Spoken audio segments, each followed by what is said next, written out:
Greetings, ladies and gentlemen, and welcome to this narration of the web novel Humans Don't Make Good Familiars, taken from Reddit with the author's approval.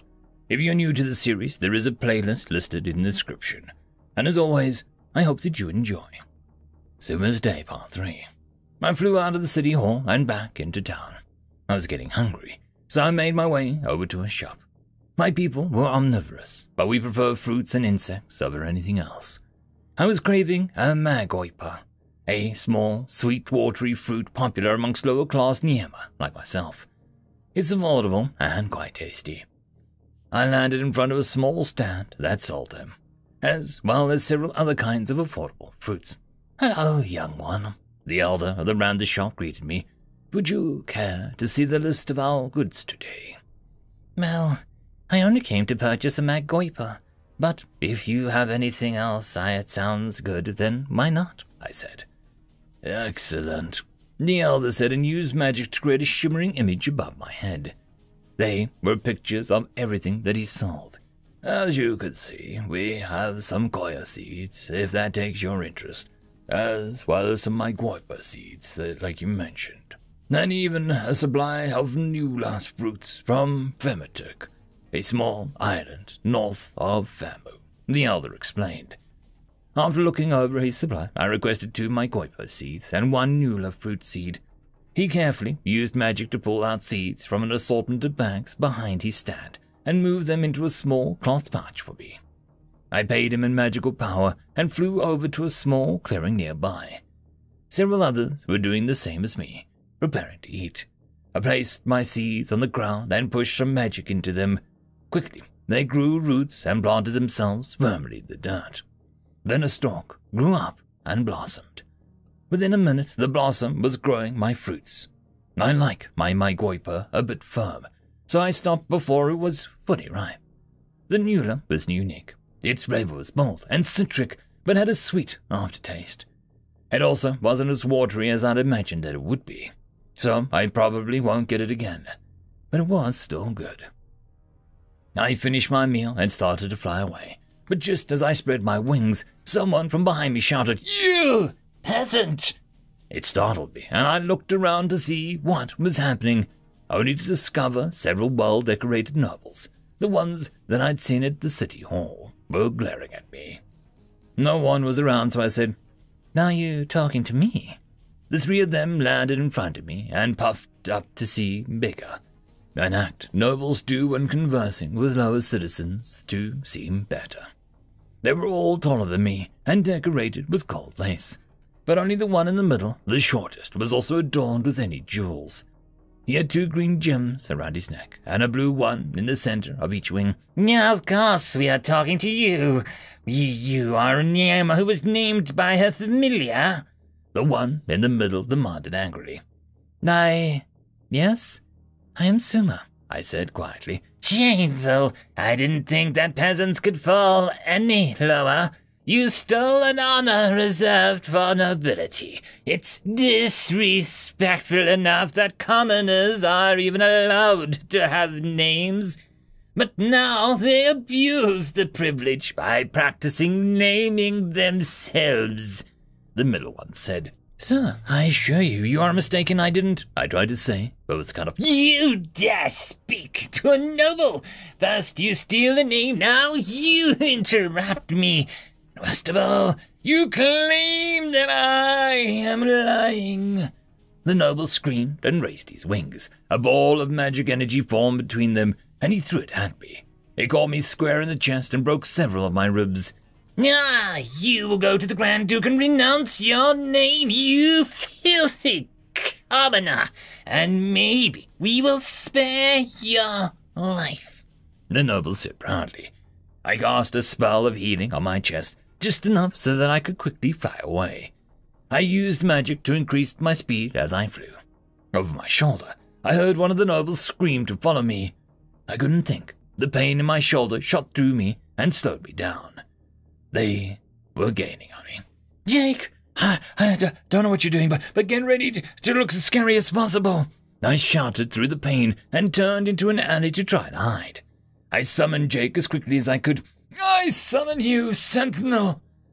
"Oh, loud," Jake said, and began to appear just as the three nobles turned the corner of the alley, each with the bestial familiars. End of chapter. Part 17. Loud, I said as I began to disappear. I had no time to think. The next thing I knew, I was standing in the middle of an alleyway, and Suma was standing or hiding behind me. To make matters worse, we were cornered by three larger colored nymphs and the very angry-looking beast familiars. "What's going on?" I asked, before feeling a sharp pain in my side, as if I'd broken a rib or something. Son of a bitch! What the crap?" I yelped. "Suma, are you okay?" I asked, almost instinctually. I don't know how I knew, but I could tell that the pain that I was feeling wasn't mine, but hers. "I'm fine," she said, her voice filled with pain. "Stupid commoner, you think your familiar will help? If a lowly piece of trash like you could summon it, then it can't possibly be strong enough to make a difference," the shortest and most decorated of the three nymphs said. I ignored him and asked her a question. "Was it one of them that did this to you?" "Yes," she said between pained breaths. I felt a deep, burning rage welling up inside me, but calmed it long enough to think straight. "What are these world's laws regarding this?" I asked with gritted teeth. "It's illegal. Nobles can't," she started to say. "Shut up and stop ignoring me, you stupid commoner! Nobles are higher birth, such as myself can do as we please," he said. I can't read the facial expressions of Suma's people very well yet, but I know a blowhard when I hear one. His voice dripped with entitlement, and he and his two goons were perched atop their beast familiars, sitting on them some kind of horned saddle. The familiars that they were looked very strange. The middle nymph rode on some kind of hyena creature with a dark blue fur and a bobbed tail. The one to my right, the tallest, rode in some kind of reddish-orange lizard thing that resembled a salamander. The one on my left rode a small dog-sized feline with thick white and grey fur, a tusk protrusions on its face. "If I defend us, will I break some kind of law that'll get you in trouble?" I asked, looking back at Suma. I wanted to make them pay, but not if it would hurt Suma afterwards. I don't know," Suma tried to say. "You stupid familiar, don't turn your back on me!" the noisy nymph shouted, and I felt something hit my back. Waves of pain shot through my body. I became nauseous and felt like I suddenly developed a fever. I fell to my knees and threw up. The nymph laughed. "That's what you get for—" My fist colliding with his body stopped his boasting and flung his body against the wall. He hit it with a crack and fell to the floor with a small thud. It sounded like a cracking egg, then dropping a chicken leg onto the concrete. Immediately the hyena creature lunged at me, but I had already started summoning destiny, so instead of biting me, it got a mouthful of the tip of my spear and was impaled. The other two gasped and their familiars backed up. "That hurt!" I said, enraged and screaming. The noble I hit didn't respond. In fact, he didn't move. I slowly, and with great difficulty, stood up and used my shoe to pin down half of the familiar that wasn't on the spear so that I could put it free. The creature's green blood oozed off my spear in a thick, goopy mess. The feathers on the remaining two nymphs were puffed up, making them seem as if they had doubled in size. Suma quickly flew over to the noble that I'd hit with the casting healing magic on him. Slowly, he started to groan and move again. "Is he alive?" I asked, trying to remain calm and not let my concern over having just knocked a noble out show my voice. "He's alive. Really," Suma said, her tone a mixture of annoyance and pain. The two other nymphs hadn't moved, but upon hearing that their friend was alive, their feathers just settled slightly. I couldn't think clearly. I was still in a ton of pain, so all I could do was turn to the other nymphs and demand that they leave. "Jake, I need help," Suma said. I turned to help her just as the other nymphs flew away, and their familiars vanished. "How can I help?" I asked, leaning beside him. "You hit him hard. He has internal bleeding and broken bones all over his body. I could heal him, but I'm running out of magic.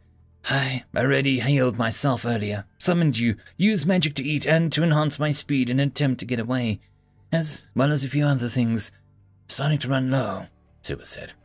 What do I need to do? I asked. Remember how I tried to take some of your life force and got knocked on my tail feathers? We're going to try that again, she said, and stopped heeding him to face me. Do it, but be careful, I said. A magic circle formed around the two of us. Suma began to glow a violet aura and turned back to the nymph. This time, when she started healing him, instead of a glow from her hands, a much darker blue and almost black glow emitted. Are you okay, Suma? I'm fine. I didn't take a percentage. Instead, I'm letting your magic flow through me. This was the only way that I could use as much as I can handle, Suma said. Suddenly, the nymph began screaming out in pain. Ah! He cried out and thrashed around as if he was being set on fire. What's going on? I asked. I don't know, Suma shouted, confused. She stopped the healing spell, and her aura, as well as the healing glow, disappeared just after the magic circle vanished. The nymph continued to scream and shout in pain for several minutes, despite Suma's efforts to heal him time and time again. Whenever she would start the spells again and try to heal him, the screaming would resume after he calmed down.